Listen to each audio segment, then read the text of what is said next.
Hey guys, it's Julian, and today I'm going to be talking to you about how to make our label group style hard techno with new frames and in Verruf. As usual, you can get the full project file, samples, MIDI, presets, everything like that from this video is available right at the top of the description on my Bandcamp, and if you're a patron on my Patreon, check there because it's already available.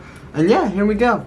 Alright, so we got the project file here. The first sound, we're at 140 BPM, and the first sound here is the Reese bass, which sounds like this.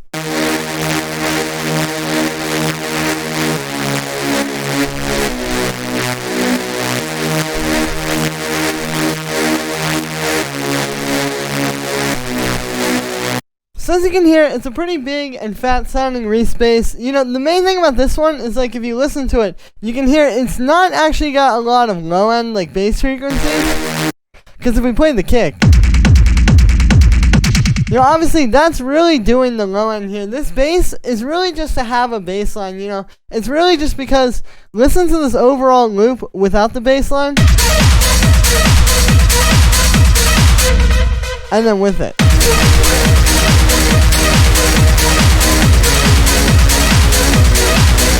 You know, it adds a lot musically to the track, and it can just give you like some kind of nice aggressive mid-range.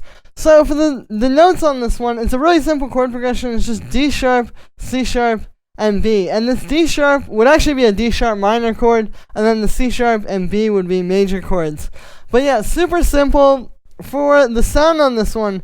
So it's made using analog. You can see this is actually a pretty simple sound. It's just two saw waves here. One's an octave up and it's detuned a lot. We get the amp envelope like that. And then we just have a bit of unison. And that's really it for inside of the synth. You know, you don't need a whole lot to make a sound like this work. But then you can see after that we have this EQ8, which is just doing a bit of boosting. So this is just kind of doing a bit of stuff like going into the overdrive here and the drum bus. Because the idea is like, the way saturation and distortion works is it's all based on how much signal you're putting into it. So if you put a lot of, you know, if you put a loud sound into distortion, it's going to be very distorted. If you put a really quiet sound into distortion, it's going to be less distorted. So, by boosting just these frequencies with the EQ is basically just a multiband volume knob. That's all it really is. We can kind of bring up the level of those frequencies, and they'll get crunchier. Then, if we just didn't have this, if I turn this off, and then on again, you can hear what that does. Then we just have a bit of chorus to spread it out, make it a bit bigger. Then we have this overdrive and drum bus. So here's without either of these. And just the overdrive. And with the drum bus, so you can hear what they do. You know, the overdrive distorts it, makes it super nice and crunchy. And the drum bus just gives it that extra push of fullness. And yeah, then we have this EQ8, and so you can see this EQ, like I said, you know, this isn't really taking up a lot of low-end frequencies. This is cutting out most of them. This is really just about that mid-range, and then the high-end. You can see we're boosting that. And then the last thing we have here is just a compressor side-chaining this to the kick. And I'm side-chaining it pre-effects so that it's not, you know, it's just being side-chained to the punch and not to the rumble. And yeah, then we have the lead. So this is also super simple MIDI. You can see it's just based around this D sharp minor thing. So if you look at this, like we follow the scale, basically it's just D sharp, so the root note of the key we're in, and then we have an A sharp, which is the fifth of D sharp, and then a B, which is just one note up from that. So it's like, you know, really just creating this kind of dark, uneasy sounding thing with actually very simple music theory. Now, for the sound with this one, it's also made with analog. Analog is really good for the synths in this style of techno because it's going to sound really nice and fat and warm. And what we have here is two saw waves just being detuned a little bit, and then those are going into a low pass, which you can see I've got an envelope on there, so it's giving it like that kind of quick, punchy attack, and then we have the amp envelope set like that. Then I just have a bit of vibrato and unison, and that is it for inside the synth on that one. Then we just have a bit of chorus. You can see I turned the feedback up a lot on this, so here's without it. And then with it, you can hear that gives it that almost kind of like metallic, sort of washed out texture. And then we just have a bit of echo and reverb, you can see, giving it some space. And also these help to spread it out a little bit and make it a bit wider too, so it sounds really big in the overall mix. Then we just have a bit of drum bus, fattening it up, a compressor side chaining it to the kick. Same deal as with the Reese bass, it's the pre-effects kick. And that's it for the lead. Then we have the kick, which sounds like this.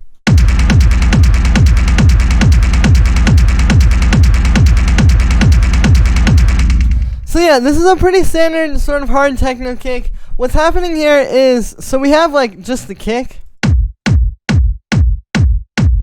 And then it's going through this hard kick rack, which this is included with the project file from this video, which is at the top of the description. So it's going through that,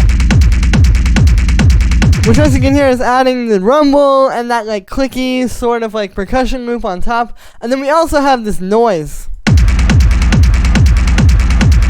Give it that kind of underneath it. So this is the key with these kinds of kicks. I think a lot of times when people hear them, they tend to think that it's all just one layer, but it's usually the kick with the rumble and then whatever you're doing on top of that to make it more clicky, which I'll show you in a moment. And then that noise on top of that is really going to be the thing that's going to give it like some extra depth and movement. So with the kick rack here, what's happening is we have two chains. We have just the punch, which you can see is going through a bit of saturation. And then we have a rumble. And so the way this is being made is it's a really standard type of rumble like you would hear in a techno track. Where you can see, so it's a delay. And then that's being distorted. Which as you can hear makes it a lot more rumbly and just brings out the texture quite a bit. And then we have this audio effect rack after that. And this is where it kind of gets into like something a little bit more complex for the style. Because essentially what's happening here is we're doing multi-band distortion, which is basically where you take a sound, split it into different frequency groups. It could be anything. It could be like the highs and mids and lows. It could be like, you know, groups within the highs and mids and lows. It could be anything. But just multi-band meaning that it's, you know, multiple bands of processing across the frequency spectrum. And then we're just distorting these individually. So you can see like we have that one on the rumble, so we get that nice like deep low end. Then we have this one on the mid-range, and there's a bit of reverb in there as well to kind of give it a bit more space. And then we have the highs. And you can see with that one, it's kind of special because with this one you really want that like crispy, kind of crunchy texture.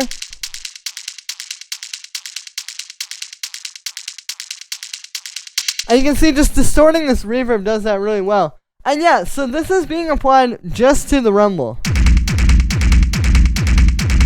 And that's how you create that kind of like loop underneath it. Because a lot of times when you hear these tracks, like especially if you pay attention to the intros, you'll hear like it's not just a standard rumble kick. It's not just like kick with reverb and distortion. It's a lot more to it. And in terms of like layers, you really want to make sure that you're not just making it the kick with reverb, because you know it needs to have all this kind of stuff to create movement, because the kick is such a big part of this type of track. And yeah, so then after the distorted hard kick rack, I just have some drum bus and an EQ. Here's without these.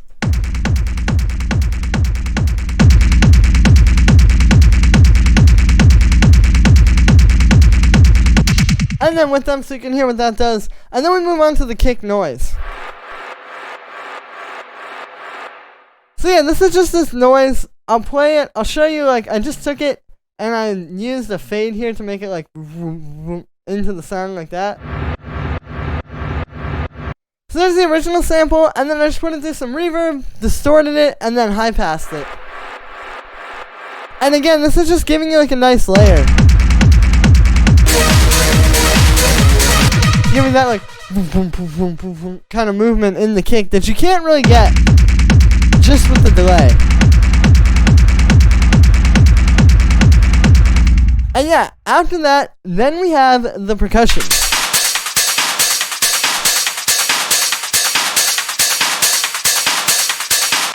So this comes down to a few different layers here. We start with the shaker. So it's really simple. You can see it's just going through like a short reverb, a bit of drum bus, and that's just like.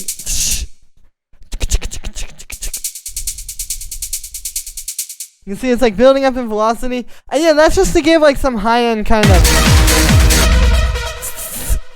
to the pattern there. Then we have this house loop. And yeah, these are the famous loops like you hear in a lot of these hard techno tracks. The way this one is made is it is a house loop, and then you speed it up, because typically, you know, house would maybe be more like 120, 125 BPM. We're at 140 here, so by speeding this up a lot, you get that kind of more like hard techno sort of groove where it's like...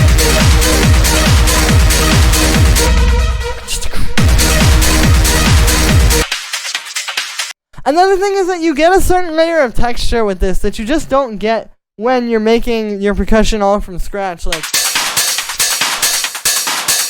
I turn that off, you can hear how much less like alive this sounds. So it's a really important part of these drums. Then we have the clap. And the main thing with this is just like a really punchy, you know, hard clap like this. Like, it's not just a little like you would use in house or something like that. It needs to really be like powerful, because it's trying to fight with like all these, not necessarily fight, but it's like competing with all these other sounds. So you really want it to sit on top of the kick like hard like that. And then we have this noise percussion. So this is creating like a bit of a roll. It's kind of playing off of what the house loop is doing. And yeah, all this is it's just some 16th notes being played, and then you can see I have white noise in here, and then that's going into a bandpass filter. And then the bandpass is being moved with an LFO, and that's all it is. And then to create the sound, it's just going through a bit of echo, a bit of amp, and then a bit of saturation. So here's without those. That's just the echo. So this is what it should sound like coming just straight out of the synth. And then the amp really takes it and makes it percussive. And the saturator gives it that last like push to really be punchy. And then we have finally the main hi-hat, which is 2 layers. So we got this one,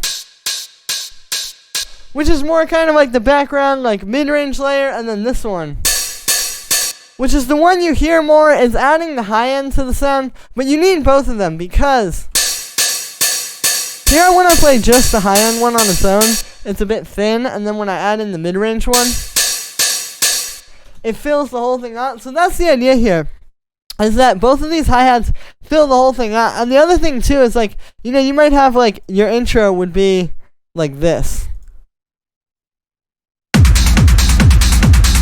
with just this hi-hat one. And then as the track starts to heat up, then you can bring in the high one, and it's gonna feel like you're adding so much. But it's just kind of playing with different frequencies and how they work with human psychology. And yeah, and then on the group of the percussion, we just have a bit of drum bass and an EQ. So here's without those. Yeah, the drum bass just gives everything that last little push to really feel big and full and like proper hard techno. And then the EQ, it's just to cut out the lows and make sure that nothing's going to get in the way of the low end, like the kick and the bass and all that.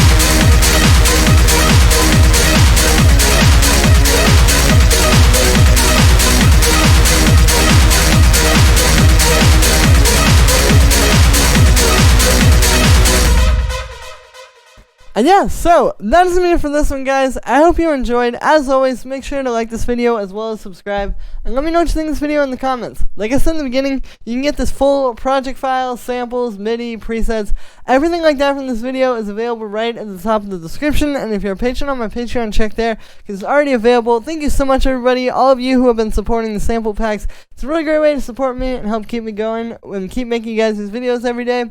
And yeah, thank you so much, everybody, and I will see you tomorrow with another video.